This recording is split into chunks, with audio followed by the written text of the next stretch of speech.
살아계신 하나님 아버지, 이 시간 하나님께 귀한 예물 올려드립니다. 하나님께서 우리에게 모든 것을 허락하셨다라는 믿음으로 드리기 원합니다. 아버지 하나님, 이 예물을 구별하는 손길이 때로는 마음이 어렵고 힘들 때도 있는 줄 압니다. 하지만 하나님께서 주셨다라는 믿음으로 기쁨으로 드리게 하시고 또 이 예물을 쓰는 곳마다 하나님의 사랑과 능력과 역사가 선포될 수 있도록 인도하여 주시옵소서. 특별히 난나를 감사하며 하나님께 예물 드린 우리 임양순 권사님, 하나님께서 그 모든 삶을 인도하여 주시고 특별히 건강 붙잡아 주셔서 마음도 지켜주셔서 아버지 하나님, 하나님께서 허락하신 귀한 삶, 기쁨과 감사함으로 주신 사명 감당할 수 있도록 선히 인도하여 주시옵소서.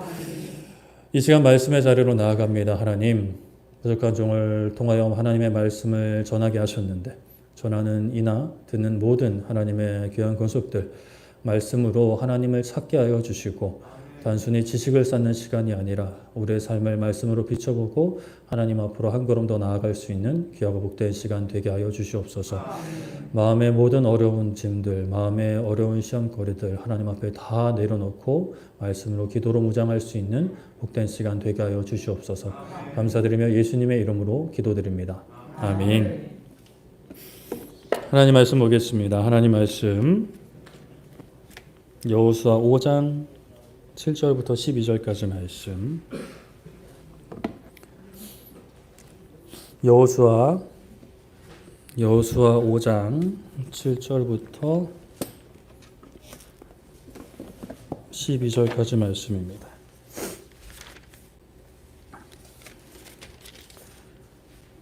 제가 가진 성경 구약 325쪽에 위치해 있습니다.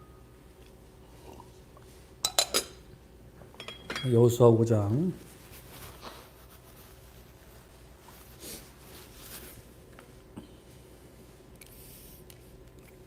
여호수아 5장 7절부터 12절까지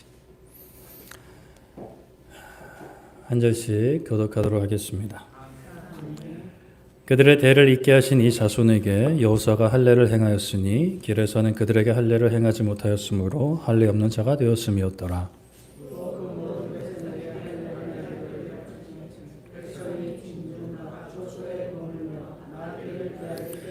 여호와께서 여호수아에게 이르시되 내가 오늘 애굽의 수치를 너에게서 떠나가게 하였다 하셨으므로 그곳 이름을 오늘까지 길갈이라 하느니라.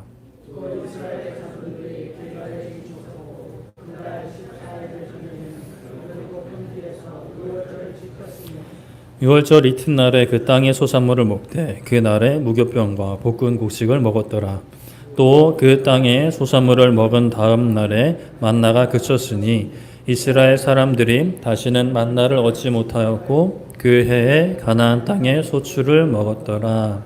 아멘.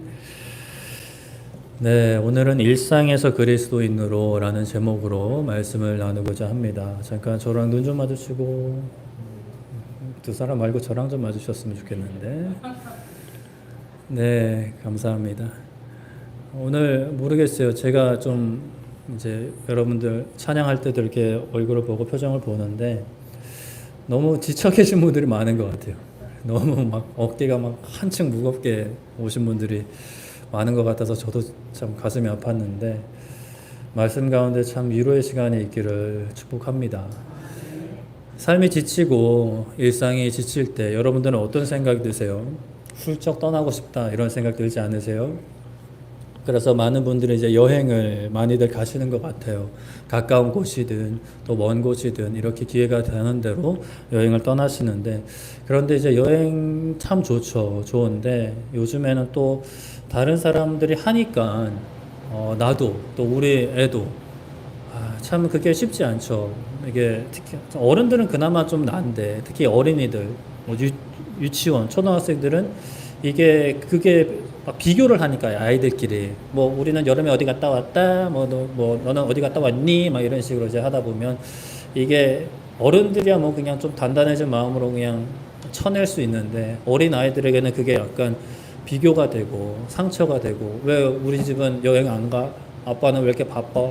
엄마는 왜 이렇게 뭐 그래? 뭐 이런 식으로 이제 가게 되면 부모님 마음도 참 속상할 것 같은데 그런데 이제 여행을 이제 좋아하시는 분들 중에, 여행을 원하시는 분들 중에 이러한 이유도 있는데, 아까도 언급한 것처럼 진짜 일상이 너무 바쁘고 지쳐서 그 좀 뭐라 그럴까, 좀 도피라 그럴까요? 도피 어떤 적인 목적으로 여행을 가시는 분들이 계시더라고요. 그러니까 가서 뭐 구경하고 이런 것도 아니야. 그냥 뭐 리조트나 호텔 같은데 적당한 데 잡고 그냥 한 며칠 거기 안에만 있으면서 주는 밥 먹고 그냥 뭐 날 좋은데 이제 햇빛 쬐고 바람 쐬는 그런 것을 이제 원하시는 분들도 계시더라고요.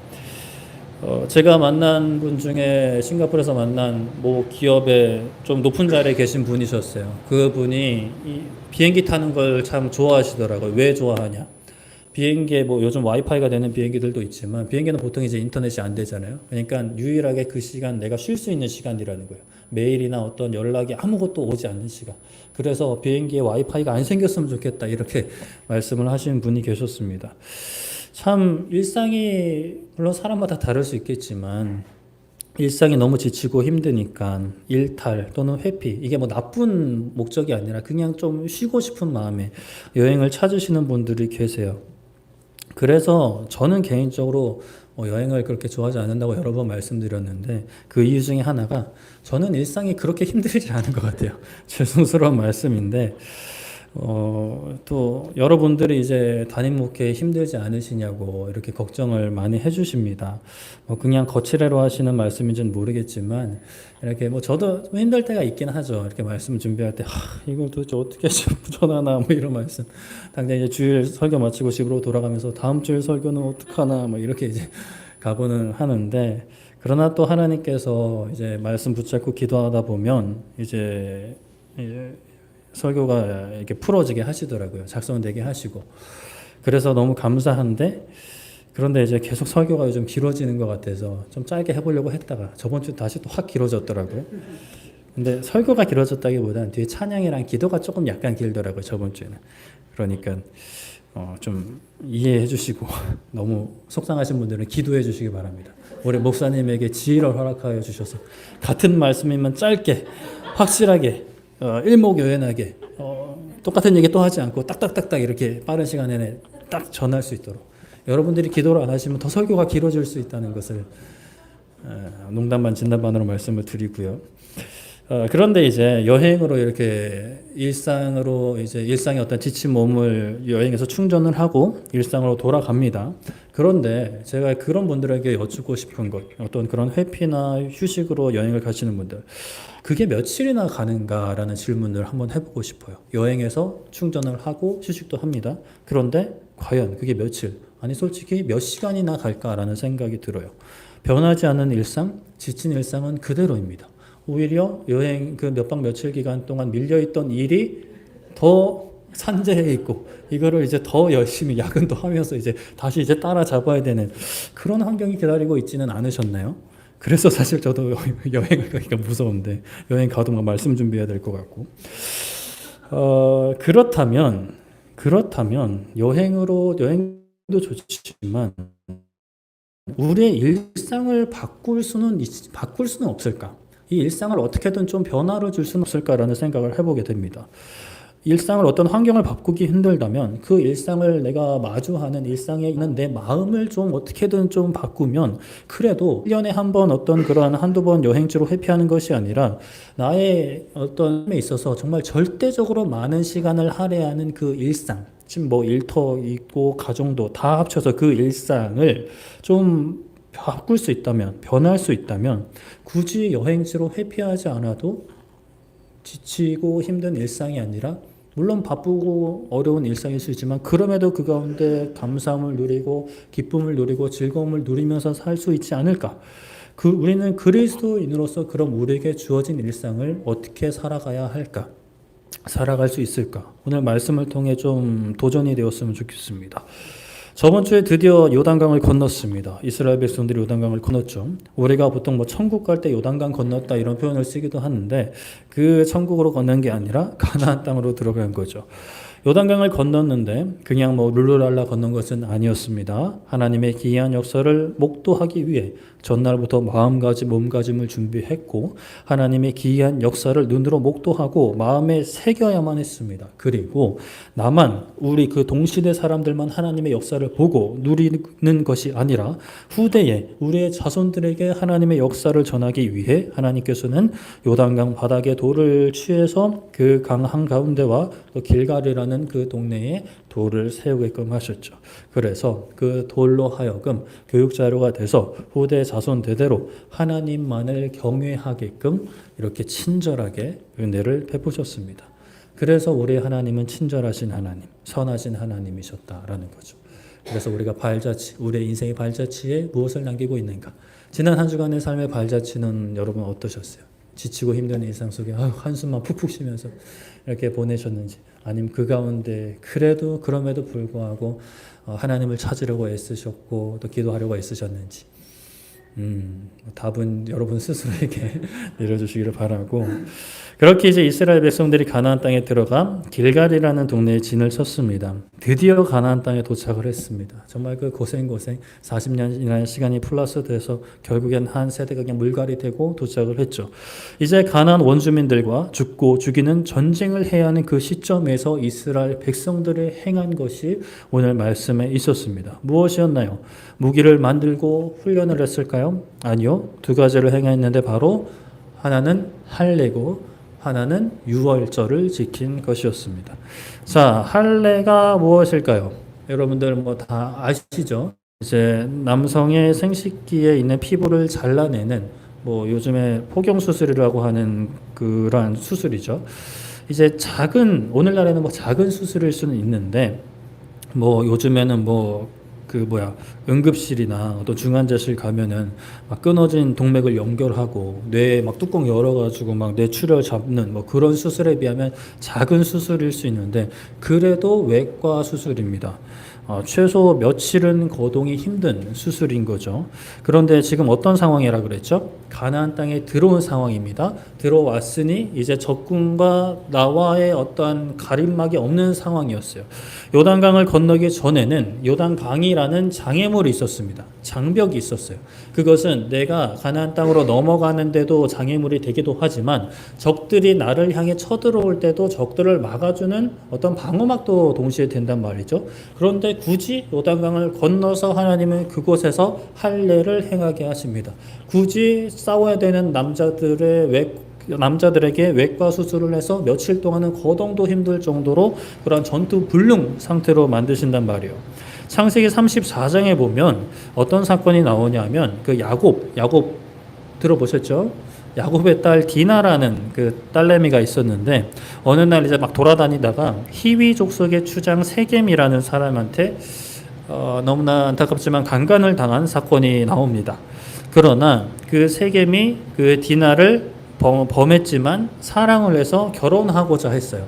그래서 이제 야곱을 찾아온 거죠. 디나의 아버지 야곱을. 그때에 야곱이 세겜과 그 족속 남자들, 그 그룹이 있었잖아요. 그 족속들이 할례를 행하면 디나를 주겠다. 그러니까 하나님의 백성으로서 이제 너희들도 우리 어떤 같은 공동체가 되면 결혼을 허락해 주겠다라고 약속을 합니다. 그래서 세겜은 이제 나름 뭐 다른 이유로 이제 그 자기 그 무리들을 설득을 해서 다 이제 할례를 받아버렸어요. 그렇게 할례를 받고 3일 뒤에 디나의 오빠 중에 시므온과 레위가 단 2명이서 세겜 족속을 쳐들어가 남자들을 다 죽여버립니다. 2명으로 다 그 몇 명인지는 정확히 모르는데 뭐 최소한 몇십 명은 됐을 거란 말이에요. 그 몇십 명의 남자들을 다 죽여버려요. 이 시몬과 레위가 뭐 다윗의 용사들처럼 막 일당 백이었냐, 한 명이 막 몇백 명을 무찌르는 무력을 가지고 있었느냐, 그것은 아니죠. 그 세겜 남자들이 그 할례를 통해 전투 불능 상태가 되어 있기 때문에 어렵지 않게 다 죽였던 거죠. 이렇게 할례란 굉장한 위험 부담을 가질 수밖에 없는 일입니다. 그런 할례를 하나님께서 요단강을 건너서 적들이 이제 앞에 딱 있는 그러한 상황에서 행하게 하십니다. 왜 굳이 할례를 행하게 하시고 또 왜 굳이 그곳에서 행하게 하시는가요? 할례를 왜 해야 하는 이유 뭐 여러 가지 뭐 설명을 할 수 있는데 기본적으로 이제 생식을 하는 기간, 자녀를 잉태하는 데 사용되는 기간에 상처를 내는 거죠. 흔적을 남기는 것입니다. 내가 살아가는 것도 자녀를 낳는 것. 뭐 요즘도 자녀를 낳는 것 중요하지만 그때 당시에는 이제 자녀로 대를 잇는 것은 뭐 지금과 비교할 수 없을 어떤 의미가 있는데 그러한 모든 상황에서 우리의 삶을 인도하시는 분은 하나님이시다. 나의 자녀를 허락하시는 분은 하나님이시다라는 삶의 흔적, 상처를 몸에 새기는 거죠. 몸에도 새기고 마음에도 새겨야 하는 것입니다. 이제 본격적으로 가나안 땅을 점령하기에 앞서서 이 땅으로 인도하시는 분은 하나님, 우리는 하나님의 백성이라는 각인을 몸에 새기고 머리와 마음에 새기는 것입니다.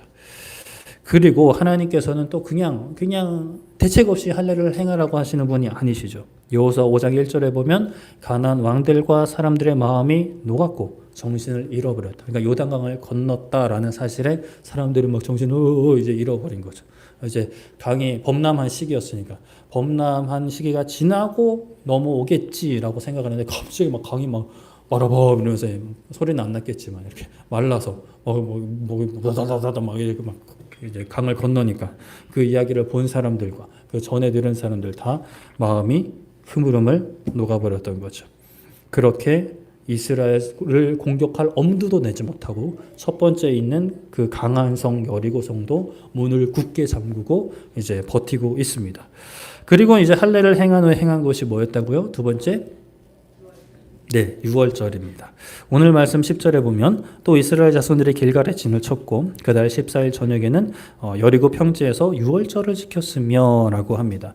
유월절이 무슨 날이죠? 다 얼핏이라도 들어보셨죠? 유월절이 뭔 날인지. 이스라엘 백성들이 이제 이때 당시에는 이제 약 40년 전에 노예로 살던 그 애굽에서 하나님께서 애굽을 10가지 재앙으로 쳐 부수시고 10번째 재앙, 그 중에 10번째 재앙, 첫째 난 것을 다 죽이는 재앙, 사람이든 짐승이든 그냥 싸그리 이제 죽여버리는 그 재앙을 이제 이스라엘 백성들은 피해가게 하시는데 다른 재앙들은 그냥 이스라엘 이전의 재앙들은 이스라엘 백성들은 해당 안 되게 그냥 이스라엘 백성들이 가만히 있어도 해당되게 하셨는데 10번째 재앙만큼은 하나님이 어떻게 해라 하셨단 말이에요. 어떻게요? 가장 중요한 거 어린 양의 피를 문설주에 발라라. 그러면 그 하나님의 사자가 그 집은 넘어간다. 유월한다. 그래서 영어로 패스오버리라고 하잖아요. 그래서 이제 그 유월절 사건을 하나님께서 너희들은 지금 이걸로 끝나는 게 아니라 자손 대대로 매년 이 유월절 절기를 여차하게 지켜라. 그래서 하나님께서 이스라엘 백성들을 애굽에서 건져내신 것, 놀라운 능력으로 그냥 아무런 어떤 우연이나 어떤 이스라엘 백성들의 능력으로 건져낸 게 아니라 하나님께서 건져내셨다라는 것을 기억하고 기념하면서 하나님을 경배하고 또 그것은 즐거운 날이니까 감사하는 날이니까 서로 즐거워하고 잔치처럼 즐거워하고 서로 독려하고 격려하고 파이팅 해라라는 그 절기가 바로 유월절인 것이죠. 전쟁에 앞서서 무슨 잔치냐, 지금 가나안 땅에 들어가서 전쟁해야 하는데 무슨 잔치냐라고 할 수 있는데 마치 이제 출정식과 같은 의미입니다. 출정식이 뭐예요? 이제 전쟁에 나가기 전에 우리는 이제 전쟁하러 나간다라고 이제 막 서로 이제 사기를 이제 북돋는 그런 어떤 예식이라 그럴까요? 그것이 출정식인데 이제 이 가나안 땅을 하나님께서 주실 것이고 이미 하나님의 역사 안에서 이미 주신 것이니 우리는 하나님께 감사하자. 애굽에서 건져내신 하나님께서 이 땅도 주신다고 약속하셨다. 약속을 지키신 하나님께서 이루실 것이다. 이렇게 서로 독려하면서 파이팅하면서 나가자 이렇게 하는 겁니다. 그래서 오늘날 우리가 어떠한 일을 함에 있어서 어떠한 무슨 일을 시작함에 있어서 우리가 기도를 하고 열심히 준비를 하죠. 그리스도인이라고 한다면 되게 이제 기도는 하실 거예요. 근데 이제 어떤 기도를 하시냐? 보통 이 일이 잘 이루어지게 해달라, 길을 열어달라, 뭐 사람을 붙여달라, 뭐 이런 기도를 하는데 그것도 당연히 해야 되는데 정말 필요한 기도는 우리의 정체성을 확고히 하는 기도와 경건의 시간이 있어야 한다라는 사실입니다. 내가 하나님의 사람으로서 이 시간, 이 상황, 이 어떤 기회를 임하겠다라는 기도와 경건의 시간이 있어야 하는 것이죠. 이것이 큰 일을 준비하는 하나님의 기이한 역사를 기대하는 하나님의 사람들의 준비다라고 할 수 있겠습니다. 이스라엘 백성들이 군사훈련을 하지 않고 어떠한 무기를 만들지 않고 할례를 행하고 유월절을 지킨 것은 세상의 흐름, 세상의 이치에는 역행하는 행동이라고 할 수 있죠. 그러나 그것이 사실은 맞는 것이라는 것을 우리는 말씀을 통해 고백을 할 수 있어야 합니다. 우리가 대학을 가든 군대를 가든 취업을 하든 사업을 하든 결혼을 하든 출산을 하든 노후 준비를 하든 또 죽음을 맞이하든 모든 것에 있어서 가장 먼저 해야 할 것은 말씀 앞에 서서 하나님의 사람으로서의 우리의 정체성을 말씀으로 하나님의 전신갑주로 무장하는 것입니다. 하나님의 사람, 그래 나는 하나님의 사람이야 라는 정체성, 하나님의 자녀야, 그리스도인이야 라는 정체성으로 부족한 것이 있는지 없는지를 점검하고 마음과 생각을 철저히 무장해야 하는 것이죠. 아까 광고하면서도 말씀드린 것처럼 우리가 부동산을 놓고 재산을 놓고도 기도할 때 하나님이 어떻게 인도하시든지 그것을 우리가 사용을 해서 하나님의 일을 할 수 있도록 우리는 우리 자신을 무장해야 합니다. 그래서 하나님이 어떻게 해주실지 난 모른다고 분명히 말씀드렸어요. 담임 목사로서 여러분들한테 다시 한번 강조하는 것은 그게 재산이 늘어날 수도 있고 줄어들 수도 있고 어떻게 될지 전 몰라요. 하나님이 보시기에 선한 대로 인도하실 텐데 그 모든 과정 가운데 우리가 기쁨으로 하나님께 영광 돌리도록 우리는 우리의 정체성을 할례를 행하고 유월절, 할례를 우리가 행할 필요는 없지만 마음의 할례를 행하고 유월절 같은 어떤 그런 예배와 교제와 기도를 통해서 하나님의 사람으로서의 우리의 정체성을 세워야 하는 것이죠. 아닌가요? 그저 돈만 많이 주시면 다 해결됩니다. 좋은 건물만 주시면 다 해결됩니다. 글쎄요. 갑자기 돈이 많아지면 그렇잖아요. 우리가 평범하게 살다가 가족한테 갑자기 돈이 많이 생겼다고 해봐요. 다 하하호호 할까요? 몇 퍼센트 갖겠다고 1% 더 갖겠다고 싸우는 게 사람의 모습 아닌가요? 지금은 안 그래도 지금은 사지 좋다가도 막상 눈앞에 그게 놓이면 사람이 악해서가 아니라 그냥 사람이란 어떤 본성 자체가 그럴 가능성이 아주 농후합니다. 자, 그런데 이제 이 6월절에는 또 다른 어떤 의미가 있어요. 또 다른 사건이 있는데 오늘 말씀 11절에 보면 6월절 이튿날에 그 땅의 소산물을 먹었다라고 합니다. 그 땅은 어느 땅? 어느 땅? 방배동 땅? 가나안 땅이죠. 가나안 땅의 소산물을 먹었어요. 무교병, 누룩을 넣지 않는 빵을 먹었습니다. 그리고 볶음국식을 먹었어요. 그런데 놀라운 일이 하나 일어납니다. 5장 12절에 또 그 땅의 소산물을 먹은 다음 날에 만나가 그쳤으니 뭐가 그쳤다고요? 만나가 그쳤으니 이스라엘 사람들이 다시는 만나를 얻지 못하였고 그 해에 가나안 땅의 소출을 먹었더라라고 말씀을 합니다. 만나가 그쳤습니다. 만나가 끝난 거예요. 하나님의 초자연적인 역사, 하나님의 기적이 멈추었습니다. 이스라엘 백성들을 때로는 불평도했습니다. 40년 동안 똑같은 음식만 먹어보세요. 여러분들은 어떠실 것 같아요? 일주일 동안? 아니 하루에 삼시세끼만 똑같은 음식만 먹어도 어디 밥상머리에 이렇게 똑같은 음식을 내오냐고 이제 화를 내시는 분들이 있으실 수도 있는데 40년이에요. 40년. 볶아 먹고 쪄 먹고 삶아 먹고 생으로 먹고 어떻게 갈아 먹고 물에 타서 먹고 등등등 해도 40년이란 말이에요. 저는 40년을 살지도 않았는데 40년이라는 시간 동안 똑같은 음식을 먹었어요. 이스라엘 백성들 때로는 똑같은 만나에 불평도 했지만 그래도 만나는 초자연적인 하나님의 역사였습니다. 하나님의 도우심을 그냥 눈으로 볼 수 있는, 물론 40년 정도 되면 좀 무뎌질 수 있겠죠. 그러나 40년 동안 하나님이 함께 하신 초자연적인 역사, 기적이었고 하나님의 함께 하심의 증거였습니다. 그런데 그게 멈춰 버렸어요. 이제 끝 멈춰본 거죠. 하나님께서 이스라엘을 버리신 것일까요? 하나님께서 그래 40년 동안 지겨웠고 다신 보지 말자. 이제는 좀 알아서 살아라. 이러고 만나를 그치셨을까요? 치시셔서 40년 뼈가 삭도록 했다. 그만하자. 이제 좀 알아서 살아라. 좀 독립 좀 해라 라고 하셨을까요? 아니죠. 하나님의 역사, 하나님의 도우심, 하나님의 행하심은 멈추지 않았습니다. 다만 그 도우심의 방법의 전환이 일어나는 거예요. 더 이상의 만나는 없습니다. 이스라엘을 매일 먹이셨던 기적은 끝이 났어요. 그러나 이제는 하나님의 함께 하심과 역사로 가나안 땅의 소산을 먹게 하시는 거예요. 그렇게 비를 내리시고 곡식을 자라게 하셔서 그 땅에서 하나님의 백성으로 살아가게 하시죠.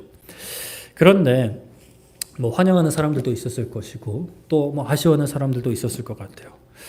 대부분 환영했겠죠. 이 당시 이스라엘 사람들은 이제 다양한 음식도 먹고 과일도 먹고 곡식도 먹고 고기는 그전에 먹긴 했지만 고기도 다양한 고기 먹을 수 있고 만나와 가나안 소산, 가나안 소출은 성격이 좀 다릅니다. 가나안의 소산은 하나님을 모르는 백성들, 원주민들도 누렸던 것이에요. 그러나 만나는 정말 특수한 것이었습니다. 이스라엘 백성들에게만 내려주신 하나님의 기적이었고 우리가 특별한 민족이라는 것을 보고 느낄 수 있는 굉장히 놀라운 기적이고 은혜였어요. 그러나 하나님께서 이제 멈추시는 거예요. 왜 조금 더 주시면 좋지 않을까? 한 1년에 한 번이라도 이렇게 6월절에 사사사사 이제 만나 내려주면 이게 만나다 이러면서 이제 자녀들한테 이야기해 줄 수도 있을 텐데 하나님은 딱 끊어버리세요. 그래서 이제는 가나안 땅에서의 삶, 가나안 땅에서의 일상을 하나님께서 살아가게 하십니다. 그 일상에서 하나님은 도우시고 그 일상에서 이스라엘 백성들을 인도하시죠. 이스라엘 백성들이 이제 경배해야 할 하나님, 섬겨야 할 하나님, 인도하심에 순종해야 할 하나님은 그 가나안 땅의 일상에서 역사하시는 하나님이 되어주십니다. 본래 그 땅에 살던 가나안 원주민들과 똑같이 경작합니다. 똑같이 수확하고 똑같은 소산물로 살아가게 되었습니다. 그들과 사는 모습이 크게 다르지 않죠? 그러나 완전히 다른 것이 있었습니다. 가나안 땅 원주민들은 그렇게 살면서 우상을 섬겼습니다. 하나님이 아닌 다른 신들을 섬겼죠. 그리고 그들은 믿었어요. 우상이 바알과 아세라 기타 몰렉 등등 다양한 신들이 그들에게 비를 주고 소산을 자라게 해서 우리가 그 소산을 누린다라는 믿음이 그들에게 있었습니다. 하지만 이스라엘은 다르죠. 같은 모습으로 살아갑니다. 그러나 하나님께서 그 땅을 주셨고 하나님께서 비를 내리시고 하나님께서 자라게 하시며 내가 그 가운데 수고하고 땀 흘려 씨를 뿌립니다. 전쟁을 통해서 땅을 점령합니다. 그리고 경작을 땀 흘려 해서 그 밭이 아니었던 곳을 밭으로 만들어야 합니다. 그런데 그 모든 것이 하나님께서 주신 것이다 라는 믿음의 고백이 이스라엘 백성들에게 있어야 하는 것이죠. 그것이 이스라엘 백성들이 가나안 땅이라는 그 약속의 땅에 들어가서 일상에서 누리는 하나님의 역사와 하나님의 함께 하심인 것이죠. 우리가 오늘날을 살아가는 일상도 그러합니다. 우리가 가정도 꾸리고 직장과 사업장에서 열심히 살아갑니다. 그리고 돈을 벌고 그 돈으로 여러 삶을 영위하며 살아가죠. 비그리스도인들과 크게 다르지 않게 살아갑니다. 똑같은 직장에서 일도 하고 똑같은 어떤 승진 시험도 치르고 사업도 크게 다르지 않죠. 그러나 그 비그리스도인들, 이제 하나님을 모르는 사람들, 하나님을 믿지 않는 사람들은 그들에게 주어진 일상을 이렇게 생각하는 거죠. 이렇게 믿습니다. 내가 노력을 해서 또는 우연히 또는 조상들이 도와서 또는 천지신명이 나를 도와서 또는 다른 신들이 나를 도와서 또는 내가 착한 일을 해서 이렇게 살아간다라고 믿고 살아갑니다. 그러나 우리 그리스도인들은 똑같이 수고하고 똑같이 땀 흘리고 똑같이 더러운 거 참아가면서 이제 견디면서 살아가지만 우리에게 허락된 우리가 이룬 가정도 하나님이 주신 것이고 직장도 박터지게 열심히 공부해서 열심히 들어간 그 직장도 결국에 하나님이 주신 것이고 내가 밤잠 안 자가면서 꾸려낸 사업장도 하나님이 주신 것이고 이 땅에 비를 내리시는 분도 하나님이시고 마르게 하시는 분도 하나님이시고 곡식도 자라게 하시는 분은 하나님이시고 나한테 어떤 월급이든지 연봉이든지 주시는 분도 하나님이시고 나에게 일감을 주시는 분도 하나님이시고 결실을 얻게 하신 분도 나에게 돈을 주신 분도 건강을 주신 분도 나에게 내가 누리는 모든 것을 하나님께서 주셨다. 내가 가만히 있는데 하나님이 해주신 것은 아니지만 내가 수고하고 땀 흘리고 공부하고 일하고 막 아파가면서 참아가면서 하고 파스 붙여가면서 열심히 한 모든 것도 결국에 하나님께서 주셨다라는 그 믿음이 바로 그리스도인들이 살아가는 일상이 되는 것이죠. 비그리스도인들과 비슷할 수 있어요. 똑같을 수 있어요. 그러나 그 마음과 생각과 그 믿음은 전혀 다른 삶을 살아가는 것입니다. 여러분들의 지난 한 주간의 일상은 어떠셨는지 점검을 해보셨으면 좋겠습니다. 개인의 삶, 가정, 직장, 사업장, 학업의 자리가 하나님께서 주신 것이다 라는 어떤 믿음의 고백들, 마음과 생각들이 얼마나 있으셨나요? 아니면 겉모습도 비그리스도인들과 똑같은데 실상 나의 마음과 생각도 내가 열심히 해서 이렇게 되었고 또는 우연히 운이 좋아서 이렇게 되었고 또는 내가 열심히 노력해서 또는 내가 잘나서 이렇게 되었다라고 조금이라도 생각하지는 않으셨는지. 근데 실상 그렇게 생각하기가 쉽죠. 특히나 대충 살아온 분들은 이렇게 생각도 안 할 텐데 진짜 열심히 살아온 분들 계시단 말이에요. 진짜 막 맨땅에 헤딩해서 살아온 분들 계시단 말이에요. 진짜 직장 취업하는 것도 힘들지만 특히나 뭐 개인 사업 하시는 분들은 정말 뭐 물려준 사업, 저같이 이렇게 물려받은 뭐 그런 상황이 아니라 진짜 내가 처음부터 시작하셔서 진짜 처음부터 막 일구신 분들은 이런 고백을 하는 게 정말 쉽지 않으실 것 같아요. 실제로 그런 분들을 만나 뵙고 참 어렵다. 신앙생활하는 게 이게 참 어렵다. 내가 열심히 해서 하여튼 열심히 해서 이렇게 된 것이 분명히 있는데 이 모든 것이 하나님께서 하셨다라는 고백이 사실 입으로는 하는데 마음 깊은 곳에서는 이게 쉽지 않다라는 고백을 하시는 분들도 만나 뵈었습니다. 그러나 그럼에도 불구하고 우리는 이 모든 것이 하나님께서 주신 것이고 하나님께서 하셨다라는 고백이 있어야 합니다. 그것이 그리스도인의 일상이고 하나님의 사람의 일상이고 하나님의 백성의 일상인 거죠. 우리의 일상에 함께 하시는 하나님을 믿음으로 고백을 해야 합니다. 가나안 땅에 들어간 이스라엘 백성들도 그랬어요. 자신들이 전쟁을 감당합니다. 물론 첫 번째 여리고성 이제 점령하는 것은 좀 특별한 방법을 하긴 했지만 그 이후부터는 다 피 터지고 박 터지게 이제 싸우면서 점령을 했어요. 땀 흘려 수고하고 경작했어요. 더운 날에도 나가서 열심히 밭을 일구었어요. 그리고 귀찮은데 나가서 수확도 했어요. 그런데 고백을 할 수밖에 없었던 것은 하나님께서 하셨다라는 고백인 거죠. 자, 그렇다면 그러한 믿음의 고백이 있는 그들의 삶의 모습, 진짜 실상, 그냥 말로만 하나님이 하셨습니다 이러고 끝나는 게 아니라 진짜 그들의 삶의 모습은 어떠했을까? 똑같이 수고하고 땀 흘려 일하지만 다른 모습이 있었죠. 민수기 33장 51절 52절 제가 읽어드리면 이스라엘 자손에게 말하여 그들에게 이르라 너희가 요단강을 건너 가나안 땅에 들어가거든 이 땅의 원주민을 너희 앞에서 다 몰아내고 그 새긴 석상과 부어 만든 우상을 다 깨트리며 산당을 다 헐고라고 말씀을 합니다. 하나님이 말씀하시는 거예요. 이스라엘아 요단강을 건너 가나안 땅에 들어가면 이제 만나가 그치고 그 땅의 소산물을 먹는 그 가나안 땅에 들어가면 우상을 섬기는 원주민들을 몰아내라. 그리고 우상을 깨트리고 우상을 모시는 산당을 헐어버려라 라고 합니다.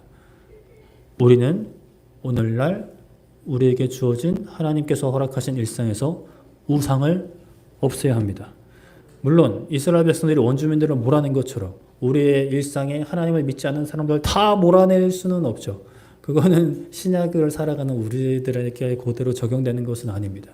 우리가 있는 직장에 너는 기독교인 아니니까 나가 뭐 이렇게 물론 회사 성격에 따라서 그럴 수는 있을 것 같아요. 그러나 뭐 믿지 않는 사람이니까 넌 안 만나 뭐 이렇게 하라는 게 아니라 우리의 마음속에 있는 우상을 척결해야 하는 것입니다.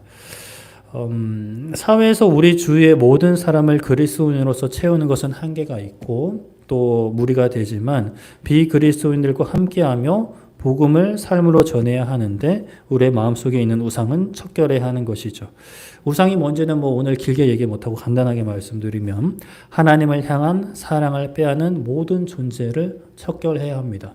내가 싸워서 이길 수 있는 존재라면 뭐 곁에 두셔도 괜찮은데 대다수는 곁에 두어서 나를 잡아뜨릴 수 있는 우상들이 있을 거야. 그것이 뭐 건강이든 사랑이든 돈이든 명예든 뭐 친구든 뭐 기타 등등 뭐 다양하게 있을 수 있어요. 그 모든 것들을 척결해야 합니다.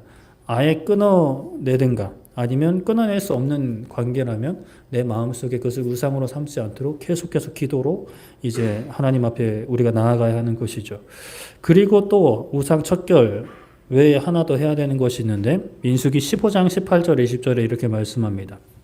이스라엘 자손에게 말하여 이르라 너희는 내가 인도하는 땅에 들어가거든 그 땅의 양식을 먹을 때에 여호와께 거제를 드리되 너희의 처음 익은 곡식가루 떡을 거제로 타작마당에 거제같이 들어드리라 라고 말씀을 합니다.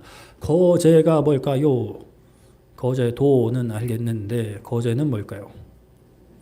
거제도의 거제는 뭘까요? 갑자기 궁금해지네. 그 뜻은 뭘까요? 하나님께서 인도하신 땅에 들어가면 그 땅의 소산 즉 양식을 먹을 때 하나님께 거제로 들어올려라 라고 합니다. 거제가 뭐냐면 이런 거예요. 하나님께 드리는 이제 제물인데 제물의 종류가 아니라 드리는 방법 중에 하나입니다. 뭐 여러 가지 불에 태우는 방법도 있고 뭐 기타 등등이 있는데 거제는 들어올리는 거예요. 이거 하나님께 드립니다. 이렇게 들어올리고 이제 다시 이제 다른 곳에 가져가는 거예요. 이게 거제라는 겁니다. 불에 태우지는 않고 뭐 제사장들한테 주고 뭐 또 나누고 뭐 그런 거죠. 그러니까 하나님께 올려드리는 상징적인 행위라고 보시면 되겠습니다. 하나님은 그 땅의 소산이 필요하실까요? 필요 안 하실까요? 이러니까 고개를 드시네요. 하나님께서는 사실 영이시기 때문에 뭐 그런 소산이 필요하지 않으시죠? 그러나 하나님께 드려라라고 하십니다. 그것은 이 모든 것이 하나님께서 주신 것이라는 고백인 거죠. 나 자신에게 정신 차려라. 이거 다 내 거 아니다. 하나님이 주셨다. 내가 잘나서 얻은 거 아니다. 하나님께서 주셨다라는 선포이고 동시대 사람들과 후대에게 전해야 하는 또 이방인들한테 보여줘야 하는 주시는 하나님을 경배하고 감사를 드리는 것에 대한 상징적인 행위이고 선포인 것입니다. 비그리스도인들은 하나님을 모르는 사람들은 자신이 노력해서 또는 우연으로 이 땅에서 얻고 누린다라고 생각하는 사람들은 무엇을 얻었을 때 저축을 하거나 자신이 즐기거나 자신의 가족들만 즐기기 위해 자신의 미래를 위해 쌓아놓습니다. 그러나 그리스도인들은 달라야 하죠. 물론 나를 위해서 한 푼도 쓰지 않는 것이 아니죠. 그 나에게 얻은 것 중에 처음 것, 가장 좋은 것을 하나님께 드립니다. 뭐 요즘 유튜브 여러분들 보시나 모르겠는데 유튜브 채널 중에 꼰대이라는 채널이 있어요. 혹시 아시는 분 계세요? 아시면 눈이라도 좀 크게 떠주시면 내가 전혀 모르세요? 네, 모르셔도 됩니다. 뭐 굳이 뭐 아는 제가 못된 거죠. 자, 거기 보면은 그 개그맨 김대희 씨가 하는 채널인데 그 게스트를 뭐 불러다가 뭐 밥을 먹으면서 이제 뭐 그냥 이야기하는 그런 채널이에요. 근데 그 컨셉 자체가 꼰대이라고 했듯이 약간 꼰대 컨셉. 그러니까 나이 많은 어르신 그런 컨셉인데 이렇게 밥상머리가 있잖아요. 그러면 밥 먹자 이렇게 하고 자기가 먼저 밥술을 뜨기 전에 앞에 게스트가 이제 밥술을 뜨면 막 뭐라 하는 그런 컨셉이에요. 그거는 이제 우리나라 장미유서의 모습을 좀 약간 우스꽝스럽게 그렇게 풀어낸 어떤 그런 컨텐츠인데 어른이 먼저 식사하도록 기다리는 것은 이제 뭐 어른을 배려하는 것이 될 수도 있고 가장 중요한 것은 어른을 존중하는 행위였죠. 뭐 요즘에는 좀 많이 사라지기도 했는데 그래도 격식 있는 자리에 가면 어른들이 먼저 식사를 하시게 기다리는 것이 예의입니다. 그렇죠? 아닌가요? 요즘엔 뭐 MZ들은 그냥 그래도 만약에 결혼을 하려고 장인어른 뵙는 자리에 갔다. 아니면 시부모님 되실 분한테 잘 갔다. 오 맛있겠다 이러면서 먼저 막 먹으면 가정교육 알만하다 뭐 이런 식으로 이제 될 것 같은데 자, 뭐 요즘에 뭐 그런 것을 안 지켜도 되는 자리 많지만 그러나 하나님은 다르죠. 우리가 무엇을 얻게 되었을 때 이 모든 것을 주신 하나님께 가장 먼저 돌려드리고 가장 좋은 것을 드려야 합니다. 그것은 우리의 모든 것을 주신 하나님께 마땅한 것이고 이 모든 것을 주신 분이 하나님이심을 믿는 하나님의 백성들이 마땅히 행할 바인 것이죠. 자, 그렇다면 하나님께 어떻게 드리느냐? 무엇을 드리느냐? 그냥 뭐 이렇게 하나님 이러고 그리고 내가 그냥 갖다 쓰면 될까요? 그런 게 아니죠. 마태복음 25장 40절에 이렇게 말씀합니다. 임금이 대답하여 이르시되 내가 진실로 너에게 이르노니 너희가 여기 내 형제 중에 지극히 작은 자 하나에게 한 것이 곧 내게 한 것이니라 하시고 라고 말씀을 하세요. 목사에게 하는 것이 하나님에게 하는 것입니다 라고 제가 결코 말씀드리지 않습니다. 물론 목사도 하나님의 사람이고 또 특별히 말씀을 가르치는 사람이기 때문에 목사한테 잘하셔야죠. 이게 이게 참 그래요. 제 개인적으로 이런 얘기 정말 안 하고 싶어요. 내가 구걸하는 것도 아니고 나한테 잘하라는 거니까 이게 하여튼 아쉬운 소리 하는 것 같고. 그런데 또 목회자로서 이것을 이야기하지 않으면 저는 괜찮은데 다른 목사님들이 왔을 때, 다른 사역자가 왔을 때, 다른 선생님들이 계실 때 목사들은 그냥 알아서 사세요 이러실까봐 참 하고 싶지 않지만 그래도 해야 되는 얘기긴 한데 하여튼 그런데 사실 저는 이 자리에 서 있는 저는 이미 풍족합니다. 엄청 부자는 아니지만 그래도 부족함 없이 잘 살고 있어요. 예수님께서 말씀하시는 것은 지극히 작은 자 하나에게 한 것이고 내게 한 것이다 라고 하는 거예요. 감사하게도 모르겠어요. 여러분들은 저를 지극히 작은 자다라고 생각하실 수 있겠지만 제가 생각할 때 여기에서는 그렇게 작은 자는 아닌 것 같아요. 그러니까 여러분들 하나님에게 하고 싶으시면 예수님에게 하고 싶으시면 지극히 작은 자, 연약한 자, 굶주린 자, 헐벗은 자에게 하는 것이 바로 예수님한테 다이렉트로 드리는 것이라고 생각하시면 전혀 문제가 되는 것이 아닙니다. 우리가 오늘날 하나님께 드리는 것 보통 대표적으로 우리가 예배를 드리는 것도 시간을 드리는 것이고 우리의 마음을 드리는 것인데 이렇게 헌금을 드리는 것, 예물을 드리는 것도 하나님 앞에 드리는 것 중에 하나죠. 그런데 이 헌금 얘기 사실 요즘 교회에서 하기 어려운 주제죠. 돈 얘기한다. 목사가 지 돈 챙기려고 헌금 얘기한다. 이러는데 참 안타까운 현실이에요. 물론 아주 간혹 그런 목사님들이 계셨죠. 그래서 깜빵 가시고 그런 분들도 계셨는데, 헌금을 안 하시는 분들이 계세요. 근데 마음을 넓게 여시고 좀 들으셨으면 좋겠어요. 헌금을 안 하시는 이유가 여러 가지 있으실 수 있죠. 일단은 기본적으로 믿음이 아직은 생기지 않으니까 당연히 하나님이 안 믿어지는데 어떻게 헌금을 할 수가 있겠어요. 하나님께 드리는 건데 믿음이 아직은 그 정도가 되지 않아서 아니 부족해서 없어서 또는 또 정말 드리고 싶은데 내 일상이 너무 너무 힘들 때가 있을 수 있죠. 금전적으로 너무 힘들 때.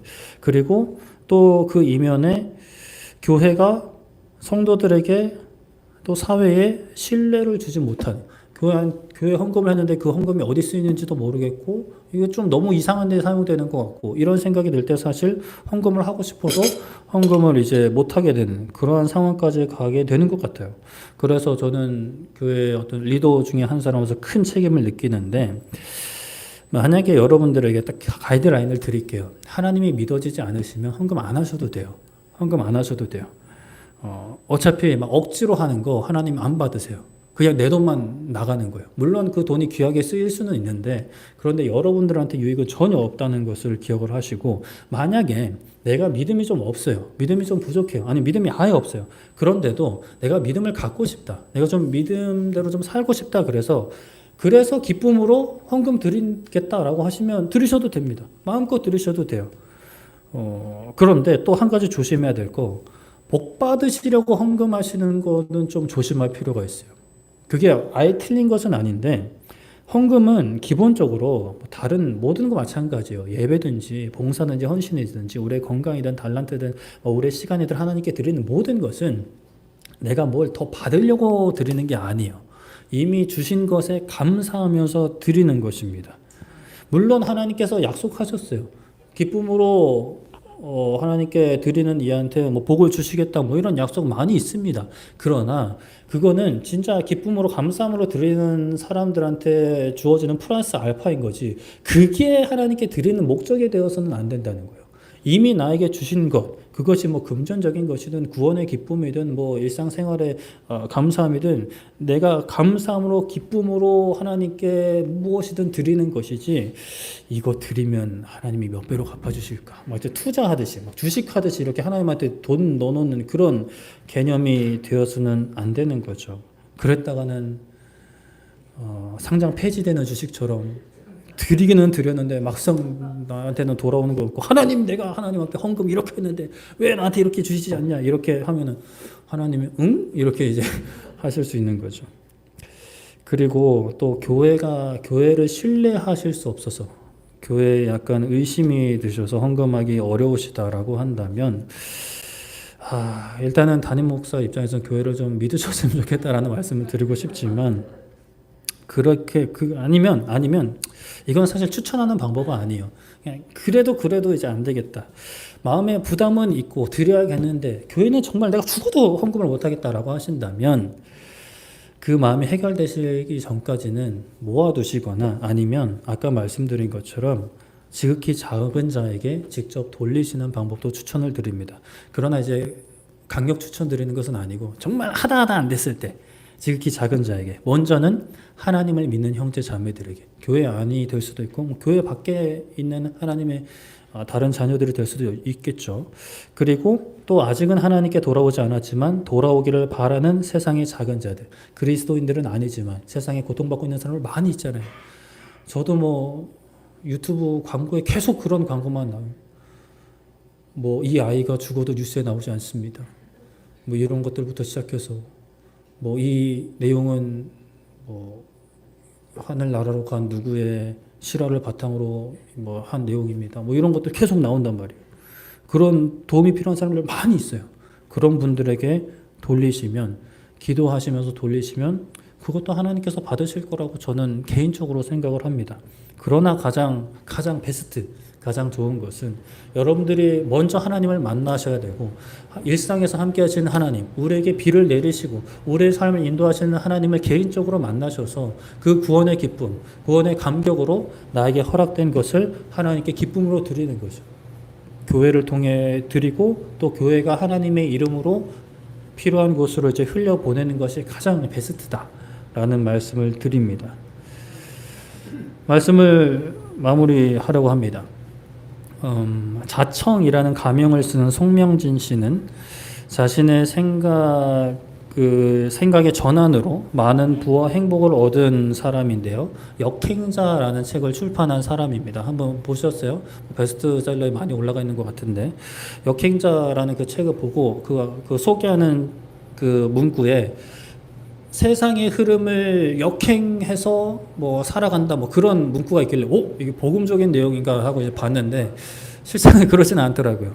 그냥 사람들의 사고 체계를 역행해서 사업을 해서 성공해서 돈을 벌고 그 돈을 통해 자유를 누리자, 뭐 이런 내용의 책입니다. 뭐 사업에 관심 있으신 분들은 한번 좀 보셔도 뭐 크게 문제될 건 없을 것 같은데, 우리 뭐 좀 복음적이고 기독교 세계관과는 좀 다른 점들이 있긴 한데 그래도 좀 인사이트 주는 부분들이 있긴 했어요. 그런데 그분이 이제 자신의 노하우와 어떤 삶의 발자취들을 이야기하면서 이런 이야기들을 책에서 하셨는데, 그 사람이 뭐 자기도 돈을 벌지만 그래도 참 마음이 좋은 거는 나만 돈 버는 게 아니라 다른 사람들도 이 방법으로 좀 그 돈에서 자유를 했으면 좋겠다라는 마음이 있으시더라고요. 그래서 이제 그 돈을 버는 방법을 모르시는 분들한테 컨설팅, 이제 도움을 준다고 해요. 그래서 막 예를 들어서 막 100, 200 버는 사람들이 막 300 벌고 막 1000 벌고 2000 버는 사람들이 실제로 뭐 덜어 있었다라고 하는데, 그 중에 그렇게 돈을 벌고 작은 선물도 안 하는 사람들이 참 많다라는 이야기들을 하더라고요. 그런데도 그 중에는 매월 몇백씩 보내오는 사람들도 있다. 그 사람이 이야기하는 것은, 여러분이라면 그 두 종류의 사람 중에 어떤 사람과 관계를 맺겠습니까? 라고 물어요. 당연히 나의 도움을 받고 입 닦는 사람과, 나의 도움을 받고 어떻게든 이제 그 보답을 주기 위해 하는 그 사람과, 내가 계속 관계를 이어나가고 뭐라도 있으면 또 다른 정보를 주고 싶은 사람은 입 닦는 사람이 아니라 조금이라도 마음을 표현하는 사람이라는 거죠. 하나님도 물론 그 사람의 마음과 똑같지는 않지만 결이 비슷하다라고 생각하시면 큰 문제는 아니에요. 그 사람도 돈이 부족해서 그 사람도 지금도 돈 잘 번다 그래요. 돈이 부족해서 그 어떤 그런 사람과 관계를 맺어가는 건 아니잖아요. 하나님도 우리에게 요구하시는 것들이 있어요. 그 가나안 땅에 들어가서 첫 번째 가장 좋은 거 나한테 가져와라고 하나님이 하신단 말이에요. 근데 하나님이 부족해서 가져오시라는 거예요. 하나님이 그저 뭐 그거 막 뒤에서 막 드시려고 가져오시라는 거 아니잖아요. 우리가 이 땅에서 뭐 100억을 드린다는들, 200억을 드린다는들, 저 나가시면 왼쪽에 있는 큰 건물, 넷마블 건물이잖아요. 그 넷마블 건물을 우리 힘으로 지어가지고 하나님께 드립니다! 이러고 이제 드린다 한들. 이 온 우주, 이 넓은 우주, 과학자들이 막 밝혀내는 건 뭐 몇백만 광년을 가도 다 파헤치지 못하는 이 우주가 하나님 건데, 그 건물이 뭐 대수겠어요? 우리가 뭘 드린다는데 그것이 하나님의 필요를 채울 수 있을까요? 하나님은 필요한 게 없으신 분인데. 하나님은 우리의 마음을 원하시는 거예요. 헌금을 드리는 것도, 예배를 드리는 것도, 봉사를 하는 것도, 헌신을 하는 것도, 일상 가운데 감사하다는 그 한마디, 감사하는 그 마음을 하나님께서 원하시는 거죠. 네, 알겠습니다, 하나님. 저의 마음을 드립니다. 하지만 나의 시간, 정성, 돈, 건강은 내 가족과 내 미래를 위해서 먼저 사용하겠습니다. 라는 것은 마음과 행동이 다른 거죠. 이치에 맞지 않는 것입니다. 이치에 맞지 않는 마음과 행동은 바로잡아야 하는 거죠. 우리는 그리스도인입니다. 만나와 같은 기적은 끝난 세대를 살아가고 있는지 몰라요. 일상을 살아가야 합니다.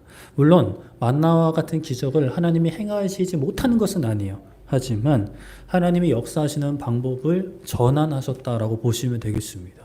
우리의 일상에서 누리는 모든 것들이 하나님께서 허락하신 것이다 라는 믿음이 우리 가운데 있기를 축복합니다.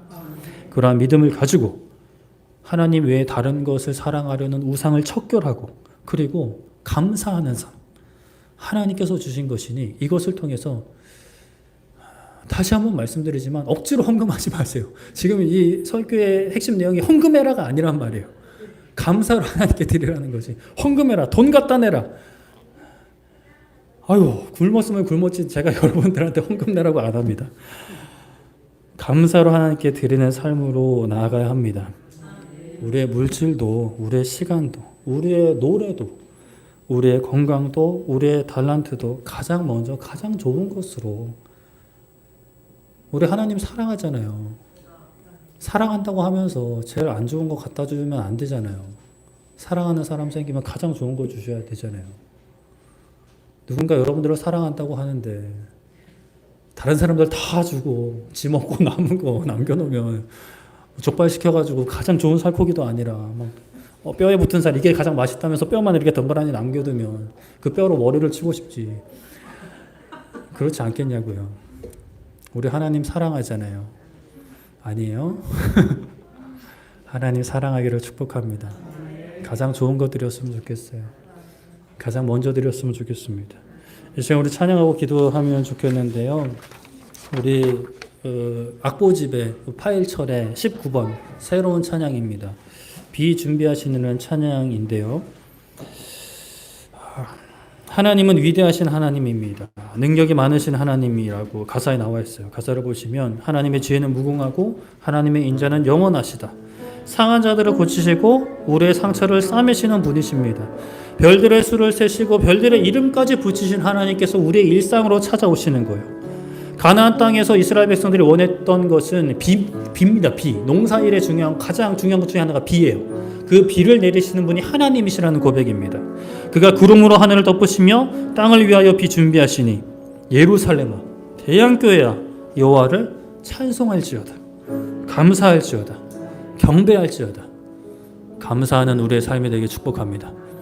우리 함께 찬양하겠습니다.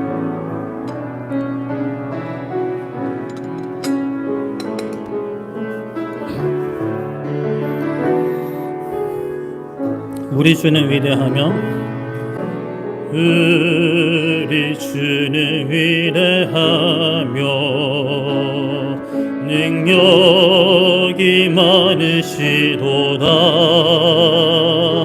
그의 지혜 무궁하며 인자는 영원하도다. 상한 자를 고치시며 상처를 삶으시도다. 별들의 수를 세시며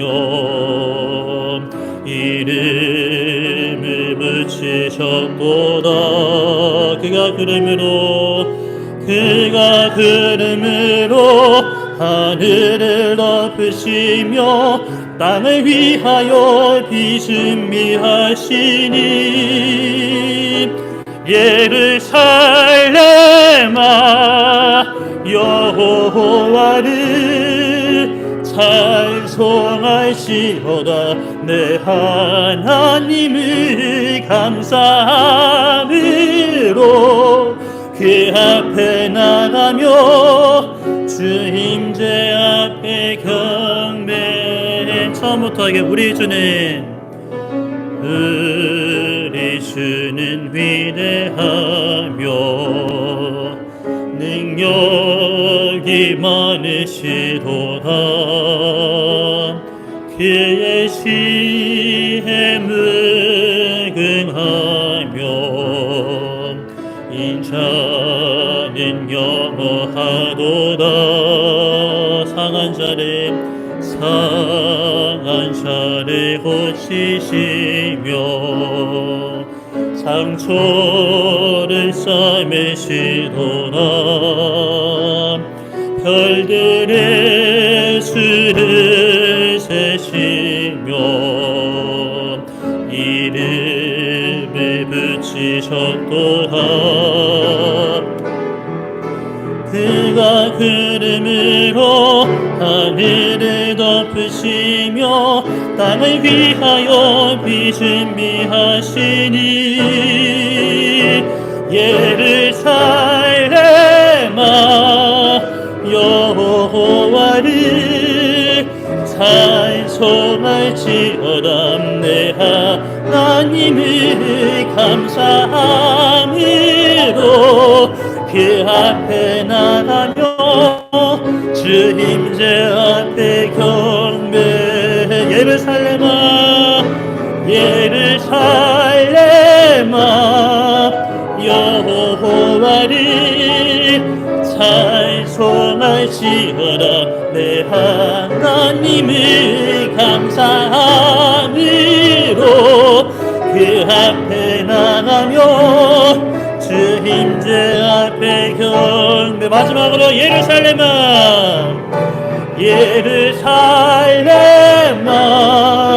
여호와를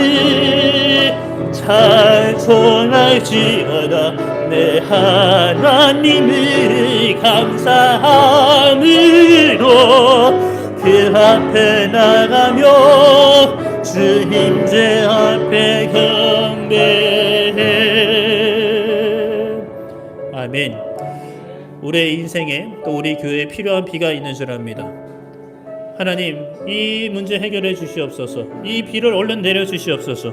하나님께서 구름으로 하늘을 덮으시고 땅을 위하여 우리의 가정과 우리 교회를 위하여 비를 준비하실 것입니다. 비를 내려주실 것인데 감사함으로 준비하는 자와 우상을 따르는 자는 그 비를 누리는 그 과정과 결과가 다를 수밖에 없습니다.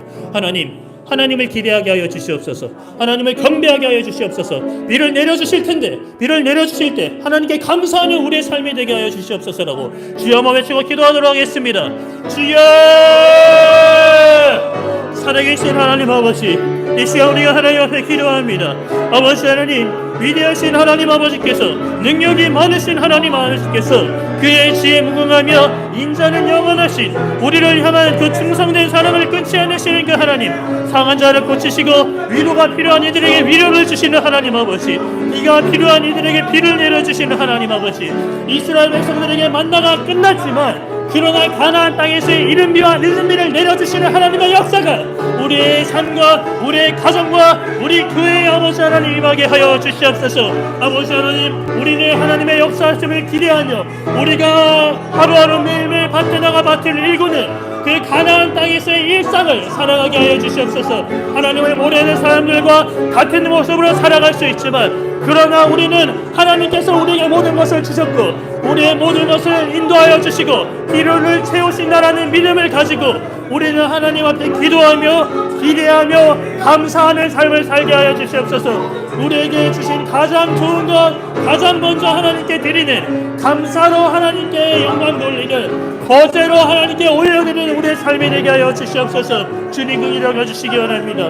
우리에게 비를 예비하시는 하나님, 아버지 하나님, 우리에게 구름을 허락하여 주시고 우리의 하늘을 덮으시고 우리의 삶 가운데 비를 내려주시는 하나님을 신뢰하게 하여 주시옵소서. 우리의 교회를 통해 역사하실 하나님을 준비하게 하여 주시옵소서. 귀한 일을 행하실 하나님을 맞이할 그의 역사를 우리의 마음에 새기는 준비를 하게 하여 주시옵소서. 그 삶의 시로한 별들의 수를 세시며 이름에 부시셨구나. 그가 구름으로 하늘을 덮으시며 땅을 위하여 비신미 하시니 태양교회야 여호와를 찬송할지어다.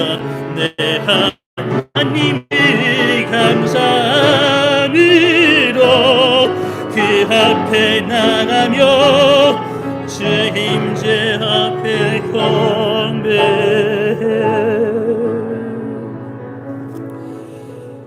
살아계신 하나님 아버지, 우리의 일상을 하나님 앞에 맡겨드립니다.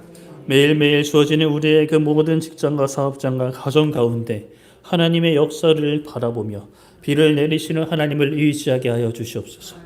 믿지 않는 사람들도 비슷하게 살아가지만, 하지만 그들은 자신들이 잘나서 우연히 또는 다른 신이 천지신명이 도와서 내가 이렇게 살아간다 또는 이렇게 힘들게 살아간다 이야기할 수 있지만, 하지만 우리는 일상 가운데 역사하신 하나님, 이른 비를 내리시고 늦은 비를 내리시는 그 하나님, 그 하나님을 신뢰하며 하나님을 의지하고 하나님께 감사하는 삶이 되게 하여 주시옵소서.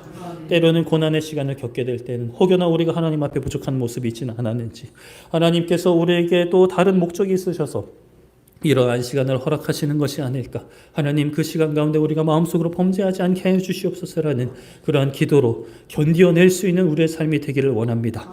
아버지 하나님, 우리의 힘과 능력으로는 견디기 힘듭니다. 믿음의 눈을 들어 하나님을 바라보게 하시고 반드시 하늘을 덮으시고 그 빼곡한 구름 가운데 우리가 갈망하는 그 생명수의 비를 내리시는, 은혜의 비를 내리시는, 우리의 교회 가운데, 우리의 가정 가운데, 개인의 모든 삶 가운데 비를 내리실 하나님을 신뢰하며 기도를 멈추지 않는, 기도의 끈을 놓지 않는 우리 모든 하나님의 권속들, 하나님의 자녀들 되게 하여 주시옵소서. 감사드리며 예수님의 이름으로 기도드립니다. 아멘.